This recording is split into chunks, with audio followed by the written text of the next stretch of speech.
بين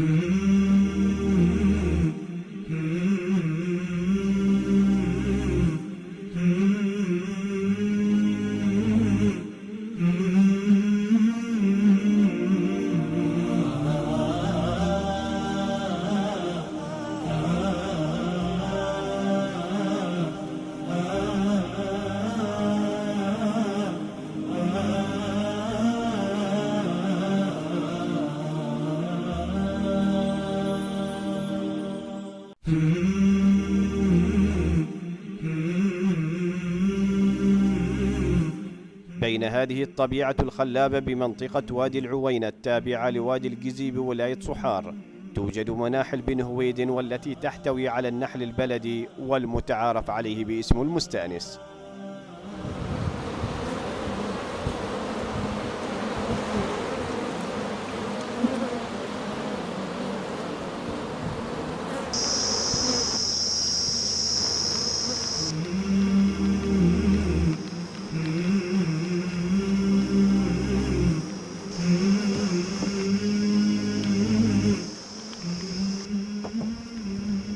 بسم الله الرحمن الرحيم، والصلاة والسلام على سيدنا محمد. مثل ما تلاحظوا هذا المنحل الحمد لله بتوفيق من الله انتاج السنة انتاج وفير، نتمنى من الله أن يبارك لنا ولجميع النحالين، وإن شاء الله يكون إنتاج طيب وهذه السنة والسنوات القادمة بإذن الله.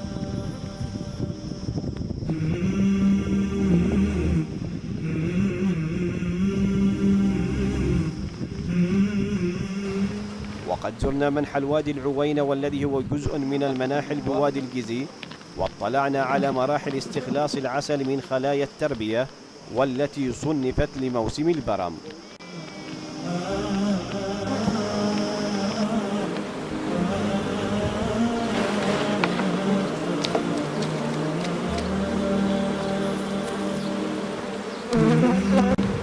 يبدأ النحال في الصباح الباكر وبعد التأكد من اكتمال الموسم، والذي يبدأ عادة من شهر إبريل ويحين حصاده بنهاية شهر مايو من نفس العام.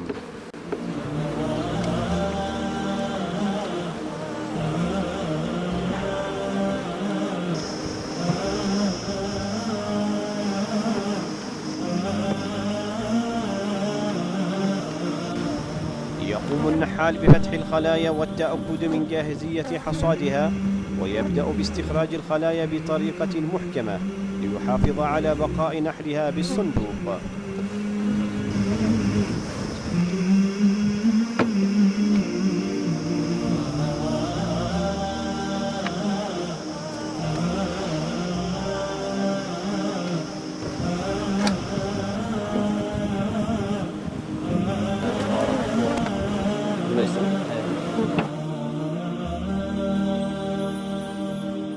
بعدها يقوم النحال بتفتيح الخلايا المحتضنة للعسل بآلة حادة ليتمكن من فرز العسل، وذلك بعد وضعه بآلة خاصة كل خلية على حدة.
ومن ثم تأتي المرحلة قبل الختام، وهي العمل على تصفية العسل وتهيئته للمرحلة الختامية، وذلك بوضعه في زجاجات خاصة تحافظ على جودته، والتي ضمنها النحال بكل موسم من المواسم المتعارف عليها.